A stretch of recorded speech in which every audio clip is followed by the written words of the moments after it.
Assalamualaikum warahmatullahi wabarakatuh. Kelompok 5 Project Based Learning. Perkenalkan, saya Rimirza Pandu Caksono. Selaku ketua akan memperkenalkan anggota-anggota kelompok saya. Yang pertama ada Salsabila Nadia Berliani. Assalamualaikum. Salsabila Widya Pramesti. Assalamualaikum. Safira Duha Hilmalia. Assalamualaikum. Syafira Ramadoni. Assalamualaikum. Tasya Atira Paranita. Assalamualaikum. Fitra Dian Arini. Assalamualaikum. Dan yang terakhir ada Zihana Zahra Gunawan. Assalamualaikum. Baiklah, kami akan menjelaskan tentang sistem pencernaan. Mari kita simak. Skenario. Seorang anak diantar oleh ibunya ke rumah sakit dengan keluhan sering BAB cair atau diare. Di sini ada organ inti dari sistem pencernaan. Yang pertama ada mulut. Mulut biasanya terletak di kepala dan umumnya merupakan bagian awal dari sistem pencernaan. Mulut terdiri dari gigi dan lidah.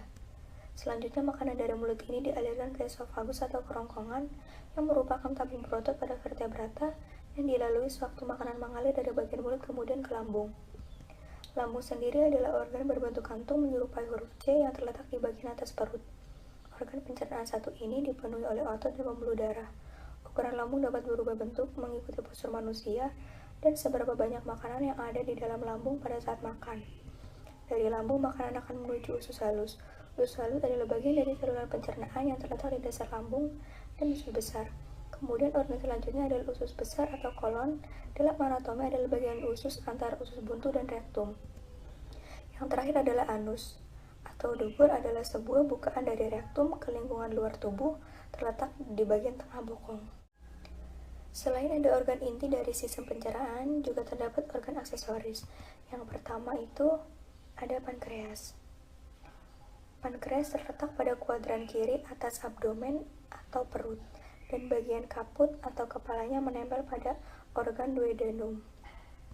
Yang kedua ada hati, merupakan kelenjar yang terbesar di dalam tubuh manusia, terletak dalam rongga perut sebelah kanan, tepatnya di bawah diafragma. Yang selanjutnya adalah kantung empedu, merupakan organ berukuran kecil yang terletak di bawah organ hati. Organ ini mampu memproduksi dan menyimpan cairan empedu yang berperan penting dalam proses pencernaan. Saya Fitra Dian Arini akan menjelaskan fisiologi mulut, faring, dan lambung.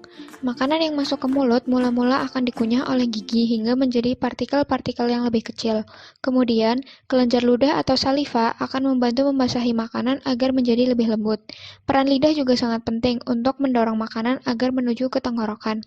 Setelah itu akan terjadi proses penelanan. Makanan masuk ke faring, kemudian menuju saluran kecil dan sempit yang disebut esofagus atau biasa dikenal dengan saluran makanan.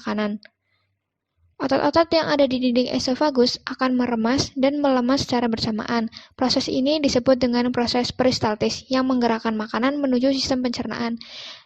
Di dalam lambung terdapat otot yang terbuka untuk membiarkan makanan masuk ke dalam lambung dan mencegahnya keluar lagi ke esofagus. Dinding lambung begitu kuat, yang terdiri dari otot-otot, karena digunakan untuk menampung, mencampur, dan menggiling makanan dibantu oleh enzim dan asam agar menjadi bubur sebelum masuk ke usus halus. Selanjutnya adalah hati.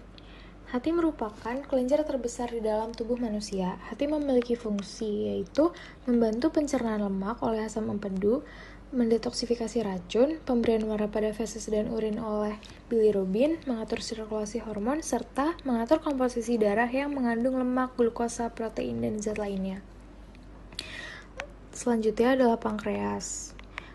Pankreas merupakan organ aksesori pada sistem pencernaan manusia. Fungsi utamanya adalah untuk memproduksi hormon dan enzim pencernaan, seperti insulin yang berfungsi untuk mengubah glukosa menjadi energi, polipeptida untuk membentuk molekul protein, somatostatin menghambat sekresi glukagon untuk menaikkan kadar gula dalam darah, amilase mengubah amilo menjadi maltosa, lipase untuk memecah trialgliserol menjadi asam lemak dan gliserol, serta tripsin untuk mengaktifkan proenzim lainnya seperti kimotripsinogen, prokarboksipeptidase, dan proelastase. Selanjutnya ada usus halus, yaitu tempat sebagian besar pencernaan dan penyerapan berlangsung. Semua produk pencernaan karbohidrat, lemak, dan protein, serta sebagian besar elektrolit, vitamin, dan air normalnya diserap oleh usus halus. Biasanya hanya penyerapan kalsium dan besi yang disesuaikan dengan kebutuhan tubuh. Karena itu, semakin banyak makanan yang dikonsumsi, semakin banyak yang akan dicerna dan diserap. Usus halus dalam keadaan normal menyerap sekitar 9 liter cairan per hari dalam bentuk H2O dan zat terlarut, termasuk unit-unit nutrien, vitamin, dan elektrolit yang dapat diserap. Diare menyebabkan hilangnya cairan dan elektrolit. Diare ditandai oleh keluarnya bahan tinja yang sangat cair seiring dengan peningkatan frekuensi defekasi. Sifat tinja yang encer ini biasanya disebabkan karena usus halus tidak mampu menyerap cairan sebanyak normalnya. Penyebab tersering diare adalah motilitas usus halus yang berlebihan.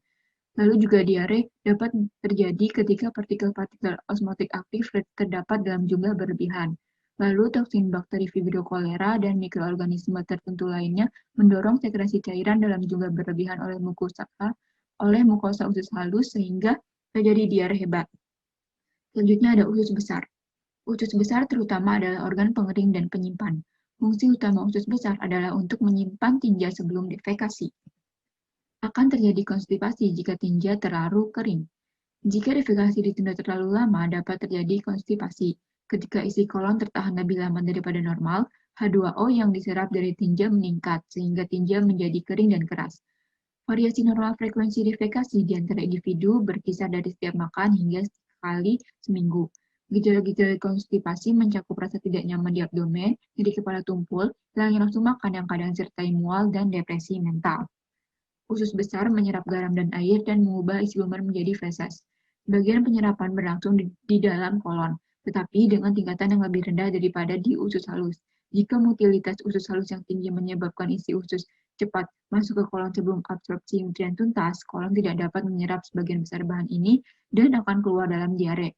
Kolon dalam keadaan normal menyerap garam dan H2O. Kolon menyerap sejumlah elektrolit lain serta vitamin K yang disintesis oleh bakteri kolon.